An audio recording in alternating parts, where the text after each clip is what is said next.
السلام علیکم ورحمۃ اللہ۔ بسم اللہ الرحمن الرحیم، الحمد للہ رب العالمین، اللہم صلی علی سیدنا محمد وعلی آلہ وصحبہ وسلم۔ پہلے دوستوں، آج ہم انشاءاللہ صلاۃ التسبیح کی فضیلت، اس کا طریقہ اور اس کے کچھ اہم مسائل کے متعلق گفتگو کریں گے۔ یہ نفل نمازوں میں بڑی ہی فضیلت اور عظمت والی نماز ہے۔ رسول کریم صلی اللہ علیہ وسلم نے اپنے چچا حضرت عباس رضی اللہ عنہ اور چچا زاد بھائی حضرت جعفر بن ابو طالب رضی اللہ عنہ کو بطور تحفہ سکھایا تھا۔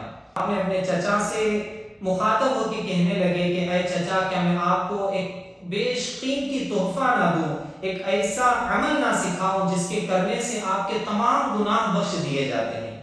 اور وہ بھی رسول کریم صلی اللہ علیہ وسلم نے 10 طرح کے گناہوں کا ذکر کیا کہ اگلے گناہ، پچھلے گناہ، پرانے گناہ، نئے گناہ، غلطی سے کیے گئے گناہ اور جان بوجھ کر کیے گئے گناہ، چھپ چھپا کر کیے گئے گناہ اور کھلم کھلا لوگوں کے سامنے کیے گئے گناہ، اسی طرح سے صغیرہ گناہ اور کبیرہ گناہ، سب آپ کے جو ہے اللہ رب العزت اس عمل کی بدولت معاف کر دے گا۔ پھر اس کے بعد رسول کریم صلی اللہ علیہ وسلم نے یہ نماز کا طریقہ سکھایا اور آخر میں آپ نے فرمایا ان استطعت ان تصلیها فی کل یوم مرۃ فافعل، کہ اے عباس رضی اللہ عنہ، اگر ہر دن آپ کر سکتے ہو تو اس نماز کو پڑھا کرو۔ فَإِن لَمْ تَفْعَلْ فَفِي كُلِّ جُمْعَةٍ، اگر ہر دن پڑھنا نہ ہو سکتا ہو تو کم از کم ہفتے میں ایک مرتبہ پڑھو۔ فَإِن لَمْ تَفْعَلْ فَفِي كُلِّ شَهْرٍ مَرَّةً، اگر ہفتے میں ایک مرتبہ بھی نہیں پڑھ پا رہے ہو تو مہینے میں ایک مرتبہ پڑھو۔ فَإِن لَمْ تَفْعَلْ فَفِي كُلِّ سَنَةٍ مَرَّةً، مہینے میں ایک مرتبہ بھی پڑھنے کی وسعت نہ ہو پا رہے ہو تو سال میں ایک مرتبہ پڑھو۔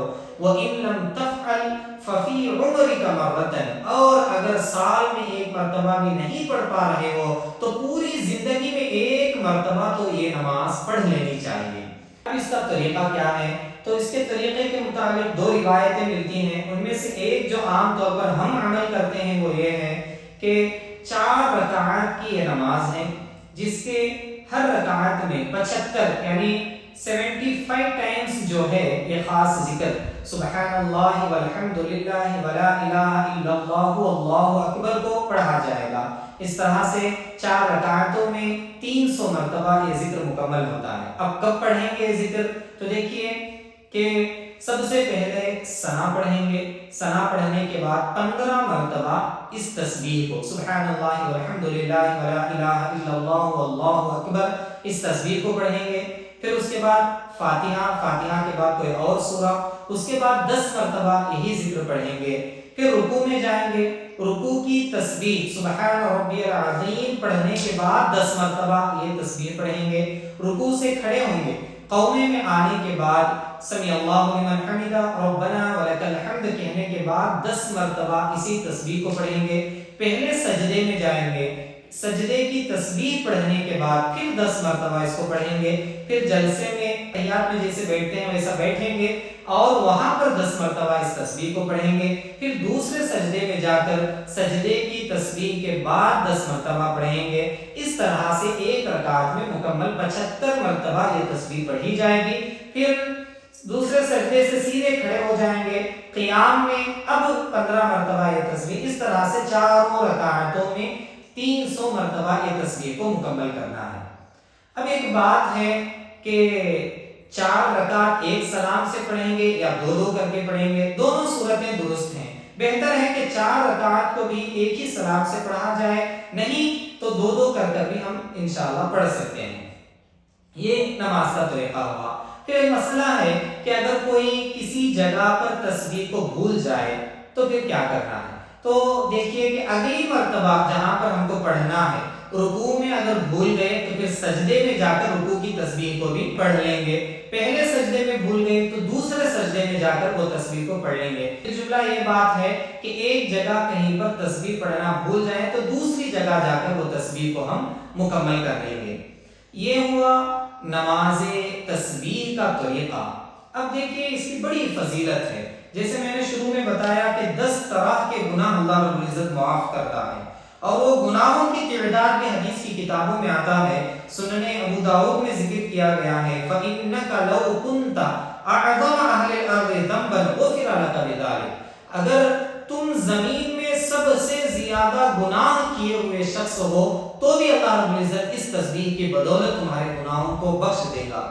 سنن ابن ماجہ میں ذکر آتا ہے کہ زمین کی ریت کے ذرات کے برابر بھی اگر گناہ ہو، ہم تو اس کی تعداد گن ہی نہیں سکتے، اتنے گناہ کر دیے ہیں تو بھی بخشش اللہ رب العزت عطا کرتا ہے۔ دیگر حدیث کی کتابوں میں آتا ہے کہ ستاروں کی تعداد کے مطابق، یعنی تو بارش کے قطروں کی تعداد کے مطابق یا دنیا کے دنوں کی تعداد کے مطابق اگر ہمارے گناہ ہو جائیں، ان کو بھی اللہ رب العزت اس نماز کی بدولت بخشش عطا کرتا ہے۔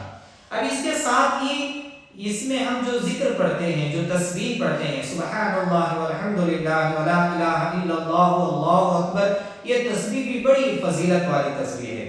اس کے متعلق ایک صحابی رسول کریم صلی اللہ علیہ وسلم کے پاس آئے اور پوچھنے لگے کہ یا رسول اللہ، قرآن تو میں یاد نہیں کر پا رہا ہوں، یا پھر قرآن کی تلاوت مجھ سے صحیح معنوں میں نہیں ہو پا رہی ہے، مجھے کوئی ایسا کلمہ سکھائیے جو مجھے قرآن کی تلاوت کا ثواب حاصل کروا سکے۔ تو رسول صلی اللہ علیہ وسلم نے یہ تسبیح سکھائی اور کہے کہ یہ تمہیں قرآن پڑھنے کا ثواب جو ہے عطا کریں گے۔ اور ساتھ ہی ساتھ مستدرک حاکم میں یہ روایت ہے کہ یہ کلمہ ایک مرتبہ پڑھنے پر جنت میں اللہ رب العزت ایک درخت ہمارے نام سے اگا دیتا ہے۔ اور دوسرا مسلم شریف کی حدیث ہے کہ رسول کریم صلی اللہ علیہ وسلم نے فرمایا کہ اللہ کا محبوب ترین کلمہ یہ 4 کلمات ہیں، یعنی سبحان اللہ والحمد للہ ولا الہ الا اللہ واللہ اکبر۔ پھر اس تسبیح کے ثواب کے بارے میں امام طبرانی رحمہ اللہ ایک حدیث نقل کرتے ہیں کہ اس تسبیح کو پڑھنے پر اللہ رب العزت احد کے پہاڑ کے برابر جو ہے ثواب عطا کرے گا۔ اور ایک اور روایت میں ہے کہ اس کلمے کے ہر حرف کے بدلے اللہ رب العزت 10 نیکیاں عطا کرے گا۔ اور اسی طرح سے مستدرک حاکم میں ایک اور روایت ہے کہ یہ کلمہ، یہ تسبیح پڑھنے والے کے لیے اللہ رب العزت ایک فرشتے کو متعین کرتا ہے، جو فرشتہ یہ تسبیح پڑھنے والے کے حق میں مغفرت کی دعا کرتا رہتا ہے۔ اللہ اکبر، اتنی فضیلت والی نماز ہے اور اس میں پڑھی جانے والی اتنی فضیلت والی یہ تسبیح ہے۔ اب ایک اور بات یاد رکھیں کہ یہ 4 رکعتوں میں کون کون سے سورے پڑھنا ہے۔ ویسے تو کوئی سورہ متعین نہیں، کوئی بھی ہم پڑھ سکتے ہیں، لیکن حضرت عبداللہ بن عباس رضی اللہ عنہ کی روایت سے حضرت امام ابن عابدین شامی رحمہ اللہ نقل کرتے ہیں کہ پہلی رکعت میں سورۃ التکاثر یعنی الہاکم التکاثر یہ سورہ پڑھا جائے، اور دوسری رکعت میں والعصر پڑھا جائے، تیسری رکعت میں قل یا ایھا الکافرون، اور چوتھی رکعت میں قل ھو اللہ احد۔ یہ 4 سورتوں کو پڑھ کر 300 مرتبہ، ہر رکعت میں 75 مرتبہ یہ ذکر کر کے ہم صلاۃ التسبیح کو مکمل کر سکتے ہیں۔ ابھی حسین وقت ہے، عام طور پر لوگ شب قدر کے مبارک موقع پر غالباً رمضان کے 27ویں تاریخ کو یہ رات ہوتی ہے، تو اس مبارک موقع پر طرح طرح کی عبادتوں میں مشغول رہتے ہیں، قرآن کی تلاوت، ذکر و اذکار، دعا، نماز وغیرہ میں مشغول رہتے ہیں۔ انہی کے بیچ تھوڑا وقت نکال کر یہ مبارک نماز بھی اگر پڑھ لیں گے تو انشاءاللہ رمضان کے مہینے میں پڑھنے کی وجہ سے اللہ رب العزت اور کئی گنا زیادہ ثواب جو ہے ہم لوگوں کی جھولیوں میں بھر دے گا۔ اللہ رب العزت ہمیں عمل کی توفیق عطا فرمائے، آمین۔ السلام علیکم ورحمۃ اللہ وبرکاتہ۔